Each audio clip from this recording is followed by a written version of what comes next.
Bonjour à vous, chers choisis de Jésus. Demeurez à l'écoute de votre cœur. Voilà le titre du message 47 que nous avons à commenter ensemble, à regarder ensemble pour découvrir réellement toute la richesse de cet enseignement. Mon tout petit, je t'ai enseigné que ta mission était d'accueillir l'amour, de devenir l'amour et de donner de l'amour dans l'invisible comme dans le visible. Et n'oubliez pas, qu'est-ce qu'il m'a dit? Il le dit à tous les lecteurs et lectrices. Il le dit à toute personne qui donne son oui à la volonté de Dieu. C'est pour apporter l'amour à des personnes que je t'ai demandé de répondre positivement à certaines invitations que tu reçois. Tu es un instrument que j'ai choisi pour donner de l'amour à une multitude de mes choisis. L'amour que j'ai déversé en toi et en ta chère épouse Élisabeth, amour que je continue de déverser en quantité toujours plus abondante dans vos cœurs, je veux qu'ils servent à nourrir d'autres cœurs qui ont faim et soif de cet amour. Le Seigneur veut nous combler de son amour pour que son amour, et lorsqu'on l'accueille, qu'on se laisse purifier par son amour passe à travers nous pour rejoindre les autres. Voilà le résumé de la mission des choisis de Jésus, et je dirais la mission de tous les baptisés que nous sommes. Si vous acceptez d'agir dans la confiance, vous serez témoin de ce que j'accomplirai à travers vous. Pour ce qui est des gens qui veulent vous utiliser pour combler leurs besoins financiers, demeurez à l'écoute de votre cœur pour donner là où le Seigneur le désire et non uniquement parce qu'on vous le demande. C'est toujours un discernement que nous avons de faire lorsqu'on nous demande des dons.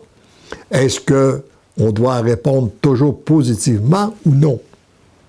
Beaucoup de personnes croient que ce dont ils ont besoin, c'est l'argent. Mais ce qu'ils réclament par-dessus tout, c'est l'amour. Et en accueillant l'amour, ils deviendront des êtres pleins d'amour. En devenant des êtres pleins d'amour, ils voudront donner l'amour en aidant les autres. Et en donnant l'amour et en aidant les autres, ils combleront leurs besoins financiers. Plus nous donnons, plus nous recevons. C'est la grande pauvreté spirituelle qui est à la base de la grande pauvreté matérielle. Je la répète, c'est la grande pauvreté spirituelle qui est à la base de la grande pauvreté matérielle. Vouloir combler la pauvreté matérielle sans remédier à la pauvreté spirituelle, c'est un peu comme mettre de l'eau dans une baignoire sans avoir fermé le tuyau d'évacuation. On aura beau en mettre, il en restera jamais.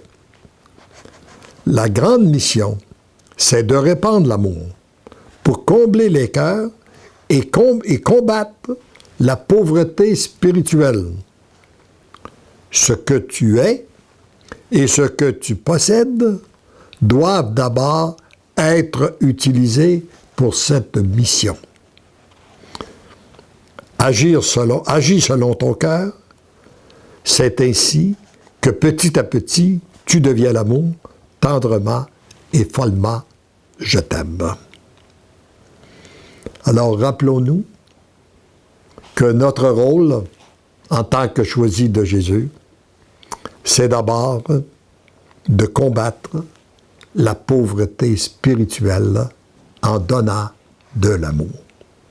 Ce qui ne veut pas dire qu'à l'occasion qu'on ne doit pas faire des dons matériels, mais l'essentiel, ce n'est pas ce que nous donnons matériellement, mais bien c'est l'amour qui vient répondre aux besoins de notre humanité actuellement. Et cet amour, nous pouvons la puiser, nous devons la puiser dans la source même de l'amour qui est notre Dieu. Amen.